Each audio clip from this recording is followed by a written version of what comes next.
Oui. Ah, c'est bon. Content de vous retrouver sur les Chroniques bibliques, la saison 5 et l'épisode 4, avec le titre « Héritier ou esclave ».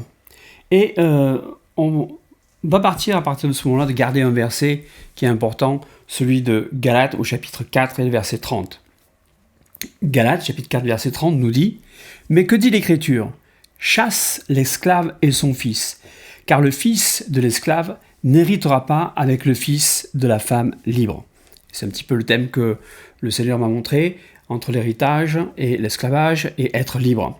On en était resté à Isaac. Et une famine s'annonçait dans le pays, et le Seigneur lui avait donné l'interdiction d'aller en Égypte. Souvenons-nous que Dieu avait déjà dit à Abraham que sa postérité serait esclave en Égypte pendant environ 400 ans. L'Égypte, donc on le voit à travers toutes ces écritures, devient le symbole de l'esclavage. Souvenons-nous aussi que Agar est d'origine égyptienne et qu'elle a donné à son fils Ismaël une femme égyptienne. On va retrouver ce passage dans la Genèse, chapitre 21 et verset 21. Genèse 21 nous dit « Il habita dans le désert de Paran, et sa mère lui prit une femme du pays d'Égypte. » Donc gardons à l'esprit qu'il y a un lien spirituel qui associe l'Égypte avec l'esclavage.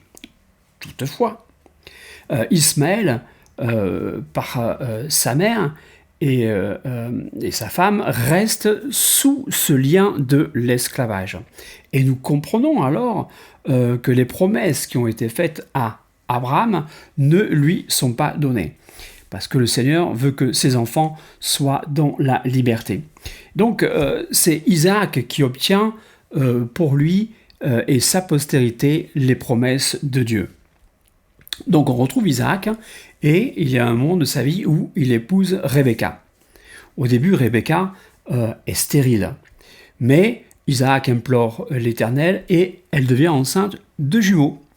On voit ça dans Genèse au chapitre 25, versets 25 et 26. Genèse, chapitre 25, versets 25 et 26. La parole nous dit « Le premier sortit entièrement roux comme un manteau de poil, et on lui donna le nom d'Ésaü. Ensuite sortit son frère, dont la main tenait le talon d'Ésaü, et on lui donna le nom de Jacob. Isaac était âgé de 60 ans lorsqu'ils naquirent. » Ainsi, nous avons à nouveau ici là deux enfants qui sont nés d'Isaac, Ésaü et Jacob. Toutefois, Dieu avait déjà désigné Jacob dans sa préscience comme étant celui qui devait dominer. On voit ce passage dans Genèse 25 et au verset 23. Genèse chapitre 25, verset 23. Et l'Éternel lui dit « 2 nations sont dans ton ventre, et 2 peuples se sépareront au sortir de tes entrailles. Un de ces peuples sera plus fort que l'autre, et le plus grand sera assujetti au plus petit. » Bien sûr, on connaît toute la suite de l'histoire. Ésaü, qui est appelé aussi Édom, a vendu son droit d'aînesse pour un roux, c'est-à-dire un plat de lentilles. On voit ce passage dans la Genèse au chapitre 25, mais cette fois-ci le verset 30 au verset 33. Et Ésaü dit à Jacob, « Laisse-moi, je te prie, manger de ce roux-là, car je suis fatigué. » C'est pour cela qu'on a donné à Ésaü le nom d'Édom. Jacob dit, « Vends-moi aujourd'hui ton droit d'aînesse. » Ésaü répondit, « Voici, je m'en vais mourir, à quoi me sert ce droit d'aînesse ?» Et Jacob dit, « Jure-moi d'abord. » Il le lui jura, et il vendit son droit d'aînesse à Jacob. Plus tard, grâce à un stratagème, Jacob obtient la bénédiction de son père Isaac. Dans ces deux choses, il supplante son frère, méritant ainsi son nom de Jacob, puisqu'en hébreu, Jacob veut dire supplanteur. Mais revenons un petit peu à Ésaü, car nous, on n'en a pas fini avec lui pour bien expliquer les choses et pourquoi les promesses vont aller à Jacob et non pas à Ésaü. Ainsi donc, Ésaü va se marier à l'âge de 40 ans et il va prendre 2 femmes. On voit ce passage dans Genèse 26, Genèse chapitre 26, versets 34 à 35. Ésaü, âgé de 40 ans, prit pour femme Judith, fille de Béhéri, le Héthien, et Basma, fille d'Élon, le Héthien. Elles furent un sujet d'amertume pour le cœur d'Isaac et de Rebecca. Ah, là il se passe quelque chose. Mais voyons voir, quelles sont ces raisons de cette amertume? Eh bien, il faut remonter un petit peu dans l'histoire et voir que Heth est le 2e fils de Canaan. Et Canaan est un des fils de Cham. Mais son nom, on le retient et on l'a retenu plus que celui de ses frères, car il a habité la terre qui sera promise à Abraham, la terre de Canaan, la terre promise. Mais si on parle de cette descendance de Cham, c'est à cause de la malédiction qui repose sur lui et qui devait être connue forcément d'Isaac et de Rebecca. On va revenir, si vous voulez bien, tournez avec moi, on remonte un petit peu dans la Genèse, au chapitre 9, pour voir cette malédiction, au verset 25 et 27. Genèse, chapitre 9, versets 25 et 27. Et il dit, « Maudit soit Canaan, qu'il soit l'esclave des esclaves de ses frères. » Il dit encore, « Béni soit l'Éternel, Dieu de Sem, et que Canaan soit leur esclave. » Que Dieu étende les possessions de Japheth, qu'il habite dans les tentes de Sem, et que Canaan soit leur esclave. On voit ici que Canaan a une malédiction sur lui, il doit devenir un esclave. Et Heth est un descendant de Canaan, et Ésaü est en train de prendre 2 femmes qui viennent de ce descendant-là. Ainsi, lorsque Ésaü prend ces 2 femmes Étienne, il place sa postérité sous la malédiction et donc sous l'esclavage. Jacob ayant été béni, Ésaü devait donc devenir son serviteur, c'est-à-dire son esclave.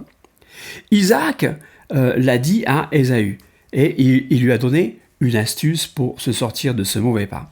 On voit ça dans Genèse, au chapitre 27, versets 37 et verset 40. Genèse, chapitre 27, versets 37 et 40. Isaac répondit et dit à Ésaü, « Voici, je l'ai établi ton maître, et je lui ai donné tous ses frères pour serviteurs. Je l'ai pourvu de blé et de vin. Que puis-je donc faire pour toi, mon fils ?» Il dit, « Tu vivras de ton épée et tu seras asservi à ton frère. Mais en errant librement ça et là, tu briseras son joug de dessus ton cou. » Bon. Donc on voit qu'à cause de ces actes, Ésaü est rejeté de la promesse. Et on a ce passage où Dieu le dit lui-même lorsque il parle à travers le prophète Malachie. Donc on va retrouver cette écriture dans Malachie au chapitre 1 et au verset 2, où l'Éternel dit « Je vous ai aimé, dit l'Éternel, et vous dites, en quoi nous as-tu aimés ? Ésaü n'était-il pas frère de Jacob, dit l'Éternel.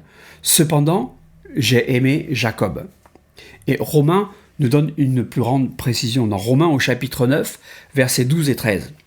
Romains chapitre 9, verset 12-13 dit « Il fut dit à Rebecca, l'aîné sera assujetti au plus jeune, selon qu'il est écrit, j'ai aimé Jacob et j'ai haï Ésaü. » Donc finissons-en un petit peu avec Ésaü, qu'on voit être exclu des promesses de Dieu et de cette postérité que Dieu a promis.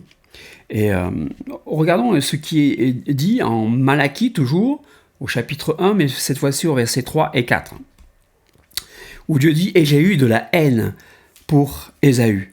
J'ai fait de ces montagnes une solitude. J'ai livré son héritage aux chacals du désert. Si Édom dit « Nous sommes détruits, nous relèverons les ruines, ainsi parle l'Éternel des armées. Qu'ils bâtissent, je renverserai, et on les appellera pays de la méchanceté, peuple contre lequel l'Éternel est irrité pour toujours. » Donc à ce point où nous en sommes, il serait bon de faire un petit récapitulatif afin que vous voyez le dessin qui se présente.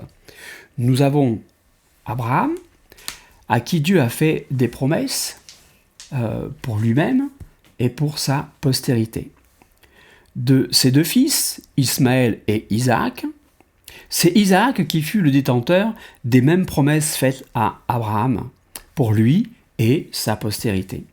Et c'est à ce moment-là aussi que la parole prophétique de Sarah a été prononcée, excluant Ismaël des promesses, parce que le fils de l'esclave n'héritera pas avec le fils de la femme libre. Ensuite, donc, nous avons vu que Isaac a eu deux fils, Ésaü et Jacob. Et comme nous venons de le voir, à cause de ses mauvais choix, les filles de Hès et les descendants de Canaan, prenant sur lui la malédiction de Canaan et sa soumission à l'esclavage, Ésaü est exclu de cette promesse et de cette prospérité. Donc on se retrouve avec maintenant à suivre la piste qui nous conduit vers les promesses faites à l'autre fils d'Isaac, c'est-à-dire Jacob. Mais là, il va falloir attendre un petit peu pour le prochain épisode. Si vous avez aimé, si vous aviez apprécié, partagez, mettez un pouce et likez. Je vous dis à bientôt.